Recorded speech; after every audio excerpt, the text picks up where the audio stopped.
ನಮಸ್ಕಾರ ಸ್ನೇಹಿತರೆ, ಇವತ್ತು ನಾನು ನಿಮ್ಮ ಜೊತೆ ಕರಿಬೇವಿನ ಸೊಪ್ಪಿನ ಚಟ್ನಿ ಪುಡಿಯನ್ನು ಮಾಡಿ ಶೇರ್ ಮಾಡ್ಕೊಳ್ತಾ ಇದ್ದೀನಿ.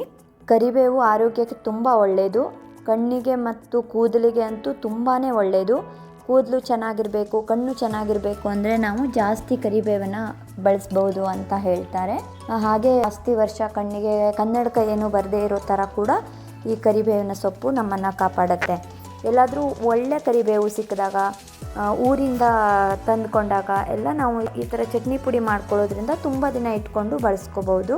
ಕರಿಬೇವು ಎಷ್ಟಂದ್ರೂ ಸ್ವಲ್ಪ ದಿನಕ್ಕೇ ಹಾಳಾಗತ್ತೆ.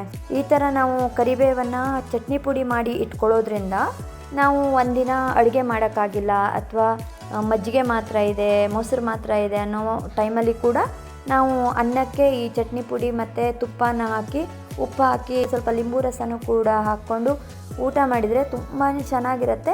ಊಟ ಕೂಡ ಸೇರುತ್ತೆ ಚೆನ್ನಾಗಿ, ಆರೋಗ್ಯಕ್ಕೆ ಕೂಡ ತುಂಬ ಒಳ್ಳೆಯದು. ಅದಕ್ಕೆ ಇದನ್ನ ನಾವು ಈ ಥರ ಮಾಡಿಟ್ಕೊಂಡ್ರೆ ಆರಾಮಾಗಿ ನಾವು ಒಂದು 15 ದಿನ ತನಕ, 15 ದಿನಕ್ಕಿಂತ ಇನ್ನೂ ಜಾಸ್ತಿ ದಿನ ಕೂಡ ತುಂಬ ಚೆನ್ನಾಗಿ ಇರುತ್ತೆ, ಟೇಸ್ಟಿಯಾಗಿರುತ್ತೆ. ಬನ್ನಿ ಹೇಗೆ ಮಾಡೋದು ಅಂತ ನೋಡೋಣ. ಮೊದಲನೇದಾಗಿ ನಾವು ಕರಿಬೇವನ್ನು ಚೆನ್ನಾಗಿ ವಾಶ್ ಮಾಡಿಕೊಂಡು ಅದನ್ನ ಸ್ವಲ್ಪ ಒಣಗಿಸ್ಬೇಕು. ಅಂದರೆ ವಾಶ್ ಮಾಡಿದರೆ ನೀರು ಇರುತ್ತಲ್ಲ, ಅದೆಲ್ಲ ಹೋಗೋ ಥರ ಸ್ವಲ್ಪ ಒಂದು ಕಾಟನ್ ಬಟ್ಟೆನಲ್ಲಿ ಅದನ್ನು ಸ್ವಲ್ಪ ಒರೆಸ್ಕೋಬೋದು. ಒಟ್ಟಾರೆ ಅದನ್ನ ಚೆನ್ನಾಗಿ ನೀರೆಲ್ಲ ಹೋಗೋ ಥರ ಒಣಸ್ಕೊಂಡ್ರೆ ಒಳ್ಳೆಯದು. ಯಾಕಂದರೆ ಒಗ್ಗರಣೆಗೆ ಹಾಕ್ತೀವಲ್ಲ, ಪಟಪಟ ಅಂತ ನೀರಿದ್ರೆ ಸಿಡ್ಕೊಳ್ಳುತ್ತೆ. ಅದಕ್ಕೋಸ್ಕರ ಮೊದಲನೇದಾಗಿ ಬಾಣಲೆಗೆ ಕೊಬ್ಬರಿ ಎಣ್ಣೆನ ಒಂದು 3-4 ಚಮಚ ತೊಗೊಳ್ಬೇಕು. ಯಾಕಂದರೆ ಇಲ್ಲಿ ನಾವು ಉದ್ದಿನಬೇಳೆ, ಕಡಲೆಬೇಳೆ ಎಲ್ಲ ತೊಗೋತಿದ್ದೀವಲ್ಲ, ಅದೆಲ್ಲ ಚೆನ್ನಾಗಿ ಹುರಿಯೋತ್ತವಷ್ಟು ಎಣ್ಣೆ ಹಾಕ್ಕೋಬೇಕು. ಎಣ್ಣೆ ಸ್ವಲ್ಪ ಬಿಸಿ ಆಗ್ತಾ ಇದ್ದ ಹಾಗೇನೆ ಅದಕ್ಕೆ 3-4 ಚಮಚ ಕಡಲೆಬೇಳೆ, 3-4 ಚಮಚ ಉದ್ದಿನಬೇಳೆ ಸೇರಿಸ್ಕೊಂಡು ಚೆನ್ನಾಗಿ ಹುರ್ಕೋಬೇಕು. ಅದು ಹುರಿತಾ ಇದ್ದಾಗೇನೆ ನಾವು ಮೆಣಸನ್ನು ಕೂಡ ಸೇರಿಸ್ಕೋಬೋದು. ಖಾರಕ್ಕೆ ತಕ್ಕಷ್ಟು ಮೆಣಸು ಒಂದು 4-5 ಎಷ್ಟು ಬೇಕೋ ಅಷ್ಟು, ನಮಗೆ ರುಚಿಗೆ ತಕ್ಕಷ್ಟು. ಅಂದರೆ ನಮಗೆ ಒಬ್ಬೊಬ್ಬರಿಗೆ ತುಂಬ ಖಾರ ಬೇಕಾಗುತ್ತೆ, ಖಾರ ಕಡಿಮೆ ಬೇಕಂದರೆ ಸ್ವಲ್ಪ ಕಡಿಮೆ ತಗೋಬೋದು. ಇಲ್ಲೊಂದು 4 ಸೇರಿಸ್ಕೊಂಡಿದ್ದೀನಿ ನಾನು. ಕಡಲೆಬೇಳೆ ಮತ್ತು ಉದ್ದಿನಬೇಳೆ ಹುರಿಯೋಕ್ಕೆ ಸ್ವಲ್ಪ ಜಾಸ್ತಿ ಟೈಮ್ ಬೇಕಾಗುತ್ತೆ. ಸೊ ಅದು ಸ್ವಲ್ಪ ಹುರಿದ ಮೇಲೆ ನಾವು ಮೆಣಸು ಮತ್ತು ಜೀರಿಗೆಯನ್ನು ಹಾಕಿ ಚೆನ್ನಾಗಿ ಹುರಿಬೇಕು. ಅದೆಲ್ಲ ಒಮ್ಮೆ ಸ್ವಲ್ಪ ಹುರಿದಿದೆ ಅಂತ ಆದಮೇಲೆ ನಾವು ಈಗಾಗಲೇ ಒರೆಸಿ ಇಟ್ಟುಕೊಂಡಿರುವಂತಹ ಕರಿಬೇವಿನ ಎಲೆಗಳನ್ನು ಹಾಕಿ ಮತ್ತೆ ಚೆನ್ನಾಗಿ ಹುರ್ಕೋಬೇಕು. ಅದು ಎಣ್ಣೆ ಸ್ವಲ್ಪ ಹಾಕಿರ್ತೀವಲ್ಲ, ಒಂದು 4-5 ಚಮಚ, ಅದೇ ಸಾಲತ್ತೆ. ಈ ಕರಿಬೇವೆಲ್ಲ ಬಾಡಿ ಒಮ್ಮೆ ಹುರಿತಾ ಇದ್ದ ಹಾಗೇ ಅದು ಬಾಡಿ ಡ್ರೈ ಆಗ್ತಾ ಬರುತ್ತೆ.